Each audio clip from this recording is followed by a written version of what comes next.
حسن نواز د پاکستان اوپنر بیټسمن یو ډیر غټ ریکارډ جوړ کو. یو خو پاکستان د لپاره دریم ټي 20 میچ ډیر په اسانه باندې وګټلو، خو بل آی سی سی کې غټ ریکارډ دا جوړ کړی دی فاسټیسټ سنچري وایل چیزنګ. په چیزنګ کې په کم بالونو باندې سنچري. دینه مخکې په 42 بالونو باندې د انګلند کلاړي لیم لیوینګسټن د انګلند خلاف د پاکستان خلاف د پاکستان خلاف د انګلند کلاړي لیم لیوینګسټن په 42 بالونو باندې سلیزه وخلی و په چیزنګ کې سنچري واخلې و. بیا په دویم نمبر په دې لیست کې کوانټن ډي کاک ته چې د ساوث افریقا وکټ کیپر بیټسمن، هغه د ویسټ انډیز خلاف په 43 بالونو باندې سنچري واخلې و په 43 بالونو باندې.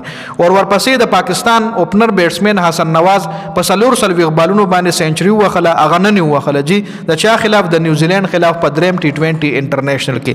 نو په دې لیست کې په دریم نمبر پوزیشن باندې حسن نواز شو. ډومبنه سوک ته فاسټ سنچري واخلو کې په چیزنګ کې په سکور چې سکول کې فاسټ سنچري کې په نمبر 1 باندې لیم لیوینګسټن د انګلند، ورپسې د ساوث افریقا کوانټن ډي کاک ته، او په دریم نمبر ورپسې د پاکستان حسن نواز شو چې په چیزنګ کې نیوزیلند پسې په 44 بالونو باندې سنچري واخله.